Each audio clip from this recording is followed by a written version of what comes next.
Lions at Lunchtime by Mary Pope Osborne. Chapter 7. Hi there. The forest was cooler than the sunny plains. It was filled with shadows and bird calls. Where are you? Jack shouted. Here, said Annie. He found her in the thick glade. Bright rays streamed between the trees. Green leaves and vines swayed in the dappled light. The little gray bird sat in a tree, twittering at them. Yuck, what's that? Said Annie. She pointed at a round, brown thing hanging from a low branch. Bees buzzed around it. If that's her nest, it's a pretty weird nest, said Annie. That's not a nest, said Jack. It's a beehive. Don't you see the bees? Yikes, said Annie. She stepped back from the tree. But the little bird darted at the beehive and pecked at it. What's she doing? Said Annie. The bird kept pecking at the hive. I don't know. Maybe she's as nuts as you, said Jack. Look her up in the book, said Annie. See if it says she's nuts. Are you kidding? Said Jack.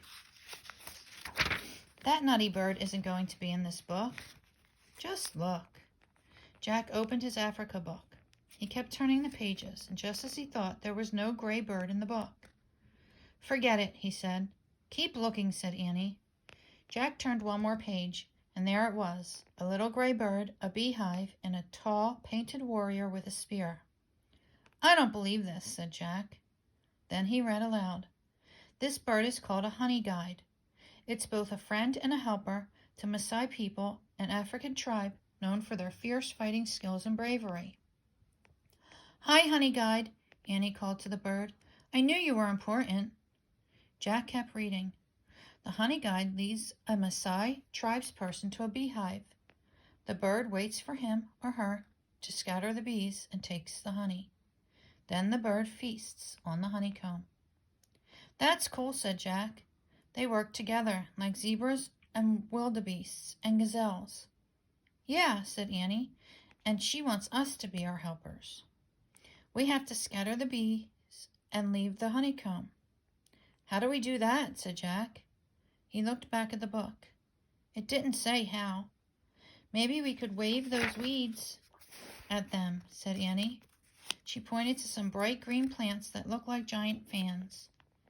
Jack put his book and backpack down. He and Annie pulled up the weeds. They waved them near the tree. The bees scattered. Next, Jack grabbed the tree branch and jiggled it. The hive fell to the ground and broke open. Annie stooped and stuck her finger into the golden honeycomb.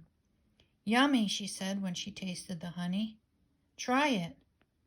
Jack stuck his finger in the honeycomb, too. He licked off the golden honey. It was the sweetest honey he had ever tasted. Now the honey guide can get to her honeycomb, said Annie. Yeah, but she better hurry before the bees come back, said Jack. It's weird, said Annie. Honey's so sweet and good, but to get to it you have to go past a lot of dangerous bees. Oh, man, whispered Jack, that's it. That's what? Said Annie. Jack said Morgan's riddle. I'm the color of gold and as sweet as can be, but beware of the danger that's all around me. What am I? I get it, Annie whispered. Honey. Honey, said Jack, nodding and smiling. That's it. We've answered Morgan's riddle. Let's go home. He stood up to leave. He gasped. Standing in the shadows was a tall man with a spear and a curved sword hanging from his belt. His face was painted in fierce, bright colors. Jack knew at once what he was, a Maasai warrior. Hi there, Annie said in a small voice.